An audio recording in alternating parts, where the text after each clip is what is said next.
in Black history they don't want you to know about. So in celebration of Dr. Martin Luther King Jr.'s birthday, I thought I would tell some untold stories about his life. Dr. Martin Luther King Jr. was assassinated on April 4th, 1968, but for nearly 50 years, the family has believed that James Earl Ray was set up to take the fall. But why would the Memphis, Tennessee Police Department, the federal government, or even allegedly the mob want Dr. Martin Luther King Jr. dead? Though Dr. King has become known for civil rights, his message went a lot deeper than just civil rights.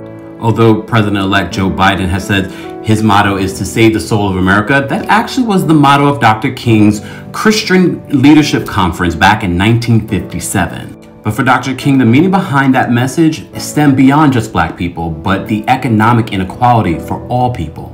And here's part 2 of a special edition of Black History They Don't Want You to Know About. In celebration of Dr. King's birthday, I thought it was necessary to talk about some untold stories about his legacy. There have been conspiracy theories about Dr. King's assassination for many, many years, coming straight from his family. Well, if you didn't see part 1 of my thoughts, this story continues.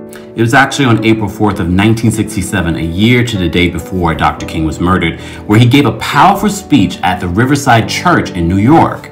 The speech was specific to an end to the immoral Vietnam War.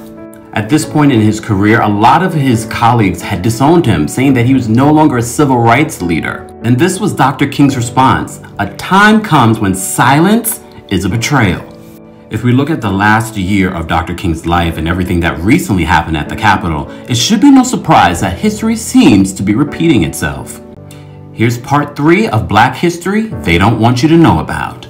In celebration of Dr. Martin Luther King Jr.'s birthday, I thought it's important to tell the untold story of his assassination, a long-held belief by his family that it was a conspiracy. So back at a press conference in 1999, Coretta Scott King made this statement. She said, "There is abundant evidence of a major high-level conspiracy in the assassination of my husband, Martin Luther King Jr." But why did Coretta Scott King make this a statement in 1999? Well, there was a civil trial going on in Memphis, Tennessee at the time that didn't get a lot of coverage in the news. You can actually read a book on this civil trial, and it's called An Act of State, The Execution of Martin Luther King.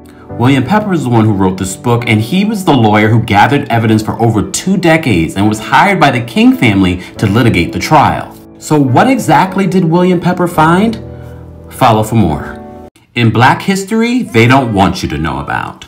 In celebration of Dr. Martin Luther King Jr.'s birthday, I'm giving you some untold history behind his assassination. If you missed other parts of the story, it's worth going back so you can get the full details about why the family of Dr. Martin Luther King Jr. believes that there was a conspiracy behind his death. So as I mentioned in the previous video, back in 1999, there was a civil trial that lasted for about a month in Memphis, Tennessee.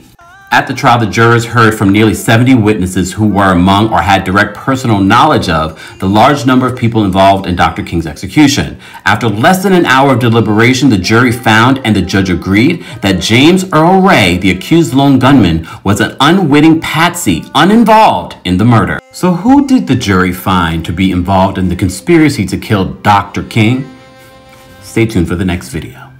In Black History They Don't Want You to Know About. In celebration of Dr. Martin Luther King Jr.'s birthday, I'm telling you some untold stories behind this man's legacy and his assassination. So back in 1999, there was this civil trial that happened in Memphis, Tennessee, and it lasted almost a month, but a lot of people did not know about it, and there was only one news person that was covering the trial. He was a local anchorman, and he was convinced by the evidence that he heard during this trial. He was later threatened and then fired.